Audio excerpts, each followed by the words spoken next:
अस्सलाम वालेकुम। आज चैप्टर 5 हम स्टार्ट कर रहे हैं। लेक्चर नंबर 5.1 है और आज 31 दिसंबर है।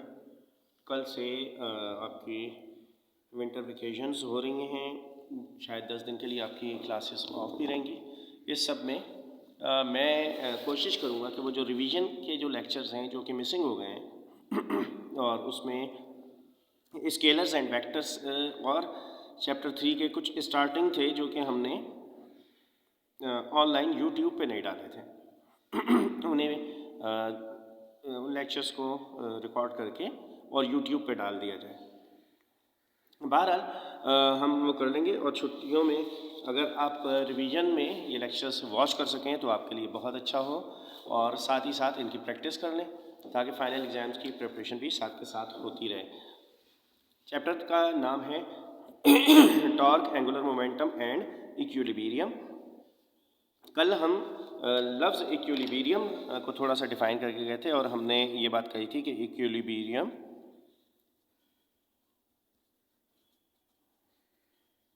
जिसे कि उर्दू में तवाज़ुन कहते हैं, इसकी बाय डेफिनेशन हम कहते हैं कि a body is said to B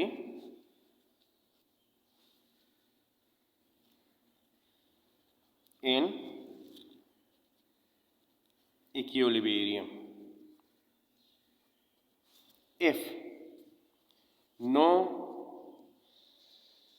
unbalanced force is acting upon it। अच्छा, ये तो डेफिनेशन है इसकी और ज़्यादातर बच्चों ने कल इसे लिख लिया होगा। ये डेफिनेशन आपके जहन में रहे। अच्छा, दूसरे अल्फाज में जो कहा जाता है कि a body in rest or moving with a uniform velocity is called the body in equilibrium. एक बॉडी जो कि रेस्ट में हो या कांस्टेंट स्पीड से चले तो वो भी इक्विलिब्रियम में होगी, तवाज़ुन में होगी। ठीक है। अच्छा, ये डिफ़ाइन कैसे करें? रेस्ट में है तो इक्विलिब्रियम समझ में आता है। फर्ज करें कि एक ऑब्जेक्ट है आपके सामने, ये मैं फर्ज करो ये। अच्छा, ये एक ऑब्जेक्ट है और इस पे फर्ज करो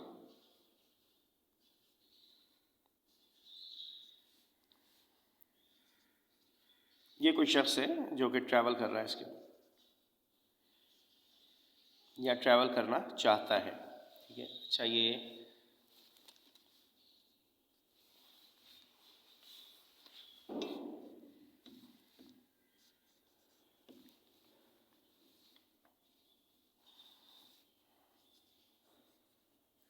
चलें, ये पूरी फैमिली हो गई।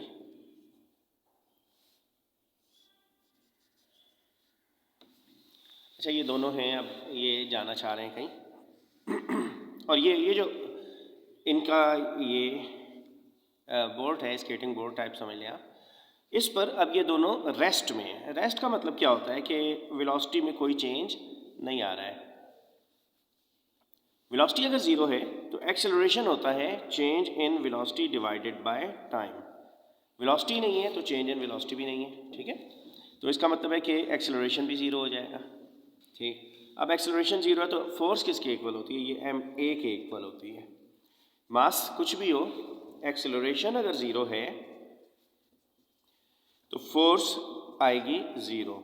यानी एक ऑब्जेक्ट जो कि रेस्ट में हो उस पर कोई फोर्स एक्ट नहीं कर रही होती है। ठीक है। ये एक बात हो गई। तो क्योंकि अब ऑब्जेक्ट पे कोई फोर्स एक्ट नहीं कर रही है और हम कह चुके हैं कि अगर अनबैलेंस फोर्स एक्ट ना करे तो बॉडी इक्विलिब्रियम में होता है, इसलिए ये बॉडी इक्विलिब्रियम में कहलाएगा। ये तो एक बात है। अच्छा, अब फर्ज करो स्टेटमेंट का दूसरा पार्ट मैंने देखे ना, यहाँ मैंने लिखा क्या है, ये मैंने लिखा है अ बॉडी इन रेस्ट और moving with a uniform velocity. Uniform velocity, अब मैं यूनिफॉर्म वेलोसिटी की बात करूँ कि यूनिफॉर्म वेलोसिटी वाला इक्विलिब्रियम कैसा होता है।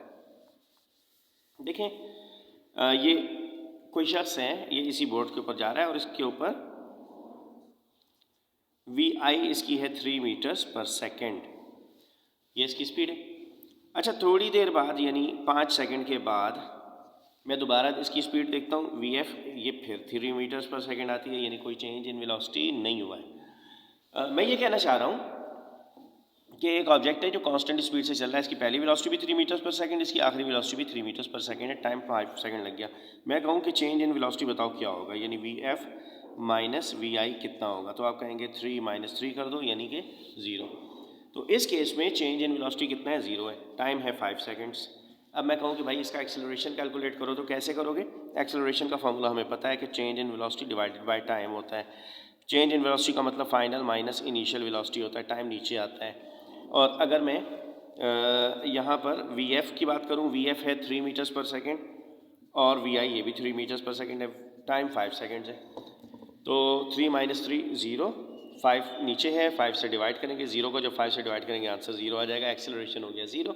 यानी ये कांस्टेंट स्पीड से चलते हुए ऑब्जेक्ट का एक्सेलरेशन 0 होता है। ये तो बाय कैलकुलेशन भी है और वैसे भी आपको पता होना चाहिए कि एक्सेलरेशन होता ही तब है जब चेंज इन वेलोसिटी होती है। तो अब मुझे ये बात पता चल गई, जब कोई ऑब्जेक्ट कांस्टेंट स्पीड से चलता है तो उसका एक्सेलरेशन होता है 0। अच्छा, जब एक्सेलरेशन 0 है तो फोर्स होती है ma, ठीक है। तो मास कुछ भी हो सकता है, एक्सेलरेशन अगर मैं 0 रख दूंगा तो ma इसका मतलब है m इंटू 0 होता है 0, यानी फोर्स हो गई 0। तो मैं ये कहना चाह रहा हूँ कि ऐसा ऑब्जेक्ट जो रुका हुआ, वो हमने देख लिया था अभी कि अगर रुका हुआ है तो उसका फोर्स, नेट फोर्स उस पर 0 है ही है, और अगर वो कांस्टेंट स्पीड से चले तो भी नेट फोर्स उसके ऊपर 0 ही है। तो इसका मतलब है कि ये इस ऑब्जेक्ट पे भी कोई एक्सटर्नल फोर्स अप्लाई नहीं हो रही जो कांस्टेंट स्पीड से चलता है, और वो जो जिसकी स्पीड है ही नहीं, जो रुका हुआ है, उस पर भी कोई एक्सटर्नल फोर्स अप्लाई नहीं होती। ऐसे दोनों ऑब्जेक्ट की फोर्स के हिसाब से स्टेट सेम ही है, यानी उस पर कोई अनबैलेंस फोर्स एक्ट नहीं कर रही, और जिस पे कोई अनबैलेंस फोर्स एक्ट ना करे वो ऑब्जेक्ट होता है इक्विलिब्रियम में, ठीक है। तो ये इक्विलिब्रियम की डेफिनेशन होगी, a body said to be in equilibrium if no unbalanced force is acting upon it, या अ बॉडी इन रेस्ट और moving with a uniform velocity is called the body in equilibrium, ठीक है। या हम ये कह सकते हैं a body is said to be in equilibrium if it is in rest और it is moving with the uniform velocity, ये भी सही है। तो जो चाहें आप इसमें से डेफिनेशन लिख सकते हैं। अच्छा, ये तो थोड़ी सी डेफिनेशन होगी इक्विलिब्रियम की। इस चैप्टर में हम रोटेशन के बारे में पढ़ते हैं और उस रोटेशन में हमने एक टर्म इंट्रोड्यूस करनी है और उसे कहते हैं टॉर्क। अच्छा, उससे पहले कुछ डेफिनेशंस बुक में लिखी हैं और उन्हें मैं समझता हूँ कि एक्सप्लेन हो जाना चाहिए। अच्छा, फ़र्ज़ करें कि अच्छा उन्होंने लिखा है स्पिन मोशन और दूसरा लिखा है रोटेशन, रोटेटरी मोशन। अच्छा, कभी गौर किया है स्पिन और रोटेशन, ज़मीन में दोनों चीज़ें हैं ना, स्पिन भी है और रोटेशन भी है, क्या फ़र्क होता है इसमें? अगर डिफाइन करना चाहें तो क्या डेफिनेशन इसकी देंगे? तो चलिए मैं आप ही से पूछता हूँ, बताएं व्हाट इज स्पिन मोशन, ठीक है। What is spin motion. अच्छा, ये जब वैसे किसी बच्चे से पूछते हैं तो वो एक लम्हे के लिए ऐसे एक्सप्लेन, उसे पता है लेकिन एक्सप्लेन करने के लिए अल्फाज समझ में नहीं आते कि क्या अल्फाज बयान किए जाए। अच्छा, धूप थोड़ी सीधा हो गई है, मैं टेबल को फिर खिसका दूँ। अच्छा, अब देखें व्हाट इज स्पिन मोशन। मैं ऐसे कहता हूँ, ये अगर ये नज़र आ रहा है, ये देख रहे हैं, ये मेरे हाथ में मार्कर है, ये मैं घुमा रहा हूँ इसको, ठीक है। ये होती है स्पिन, ठीक। अगर मैं इसे यहाँ रखूँ और ये अगर नज़र आता है, ये थोड़ा सा ये घूमता हुआ नज़र आ रहा है आपको? अच्छा, ये टॉप से शायद पता ना चलता हो कि ये घूम रहा है, ये है स्पिन मोशन। अच्छा, ये अगर क्रिकेट बॉल होती मेरे हाथ में, इसके अंदर से मैं ये नीडल गुजार दूं और इसे घुमा दूं लट्टू की तरह, तो ये घूमेगा, ये स्पिन होगी। स्पिन मोशन में अच्छा, ये फर्ज करो कि ये एक डिस्क है, इसके अंदर से ये मैंने एक स्टील रॉड गुजार दिए हैं और इसे घुमा देते हैं, ये जो घूमेगा। अच्छा, ये जो लाइन है, ये इसके इर्द गिर्द, इसके गिरदा गिर्द ये डिस्क घूमेगी ऐसे, ठीक है। ये अपनी जगह से नहीं रहेगा, ये अपनी जगह पे रहेगा, ठीक है। ये कहलाता है एक्सिस ऑफ रोटेशन। आपको पता है ना, गोल दायरे में जो हरकत है वो किसी न किसी मरकज़ के इर्द गिर्द हो रही होती है। तो ये जो मरकज़ है, जो सेंटर है, जिसके इर्द गिर्द ये सर्कुलर मोशन हो रहा है, इस पर अगर एक लाइन खींच दें, फर्जी लाइन खींच दें, तो इसे एक्सिस ऑफ रोटेशन कहते हैं। यानी ये वो एक्सिस है, ये वो लकीर है जिसके इर्द गिर्द गोल हरकत हो रही है। मैं क्या कह रहा हूँ, इस लकीर के इर्द गिर्द गोल हरकत हो रही है, ठीक है। इसे कहते हैं एक्सिस ऑफ रोटेशन। अगर तो कोई ऑब्जेक्ट ऐसे घूमे कि उसका एक्सिस ऑफ रोटेशन उस बॉडी के इनसाइड लाई करे, अंदर, उसके अंदर। क्या कहा मैंने?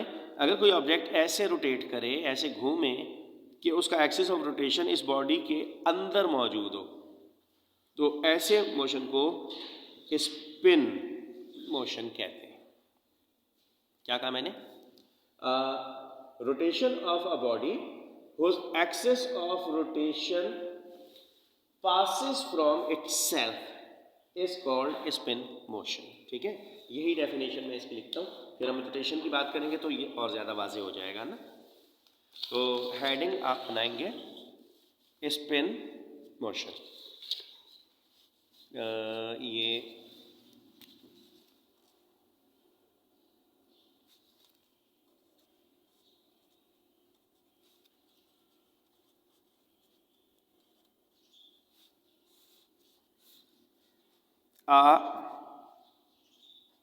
rotatory motion in which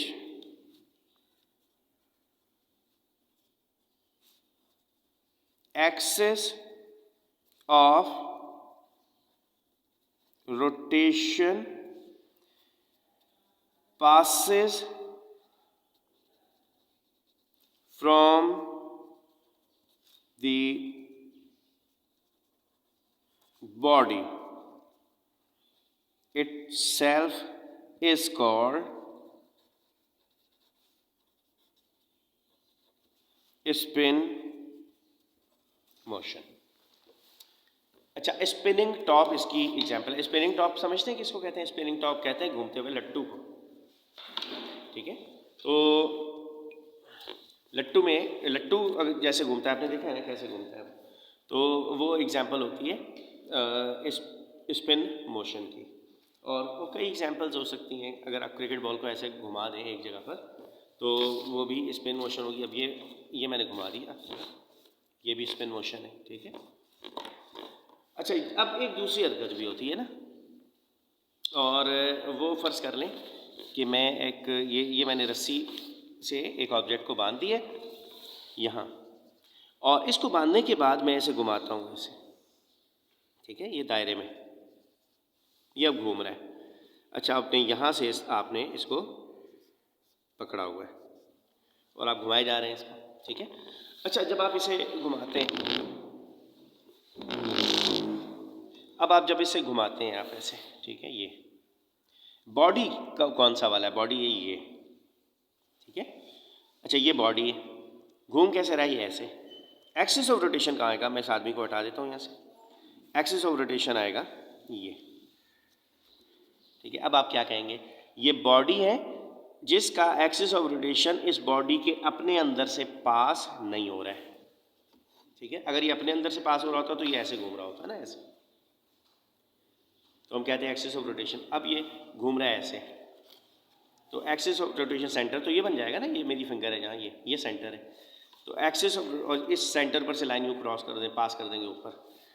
तो एक बॉडी जो ऐसे घूमे कि उसका एक्सिस ऑफ रोटेशन उस बॉडी के अपने अंदर मौजूद नहीं हो, तो ऐसी दायरवी हरकत को, सर्कुलर मोशन को रोटेशन कहते हैं। समझ में आई थोड़ी सी? स्पिन मोशन में और रोटेशन में क्या फ़र्क है? स्पिन मोशन में जो ऑब्जेक्ट रोटेट करता है उसका एक्सिस ऑफ रोटेशन ये हो गया स्पिन मोशन, ठीक है। ये इस वाले पॉइंट को अगर जहन में रखें, ये हो गया स्पिन मोशन जिसमें एक्सिस ऑफ रोटेशन बॉडी के अपने अंदर है, सेंटर यानी इसके अपने अंदर है। और ये क्या है? ये है रोटेशन जिसमें एक्सिस ऑफ रोटेशन बॉडी के अंदर नहीं है। और ज़मीन घूमती है ऐसे, ये देख रहे हैं, ऐसे भी और ख़ुद भी, ये देखें रोटेट भी कर, उसमें स्पिन और रोटेशन दोनों पाए जाते हैं। तो बात मैं पहले डेफिनेशन लिख दूँ रोटेटरी मोशन की, फिर हम बात आगे लेके जाते हैं। तो अच्छा, मैं अब धूप से बच ही जाऊँ क्योंकि धूप कहीं है कहीं नहीं है, पेज अजीब सा आ रहा है उसके ऊपर। तो ये देखें, और वैसे भी गला मेरा बैठा हुआ है तो इसलिए 2-3 दिनों से 3-4 किस्म की आवाज़ें अलग से हर बार निकल रही होती हैं। बाहर हम कोशिश करें कि एक जैसी आवाज़ें, लेकिन वो बड़ा मुश्किल हुआ है। रोटेशन इन विच, पहले तो मैं हेडिंग डालूँ,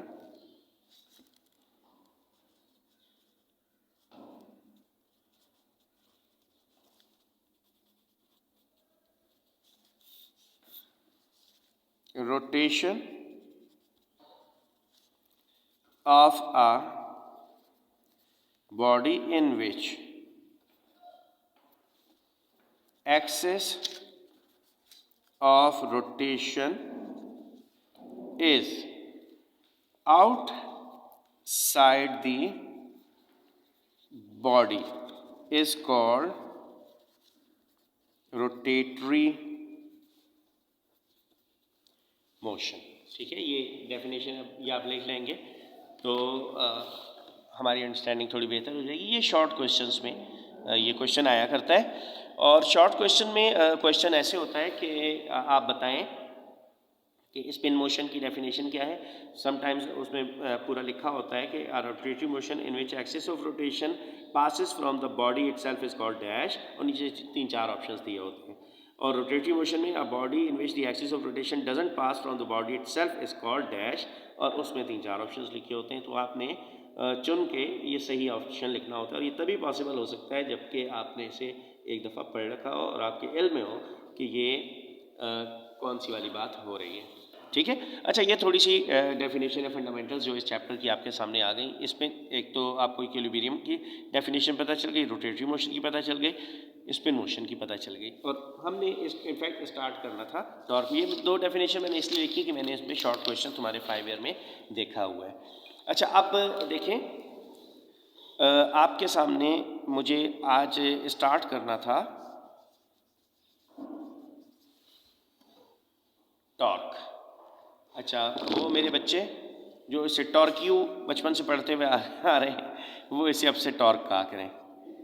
ठीक है, ये जो साइन मैंने बनाया है अलिफ मद्दा उर्दू में जैसे कहते हैं, ठीक है, ये और ये, इसका नाम है टॉ। टाओ पढ़ते हैं कुछ बच्चे, वो थोड़ा सा गलत लगता है ना, सुनने में भी मज़ा नहीं आता, तो इसे कहते हैं टॉ। ठीक है, टॉ, ये टॉ इस साइन का नाम है, अपना नाम इसका टॉ है। जैसे इस साइन का अपना नाम है ए और इससे होता है एप्पल, तो ऐसे ही ये है टॉ और इस टॉ से होता है टॉर्क। ठीक है, तो टॉर्क को जाहिर किया जाता है लैटिन अल्फ़ाबेट्स में से लिया गया है।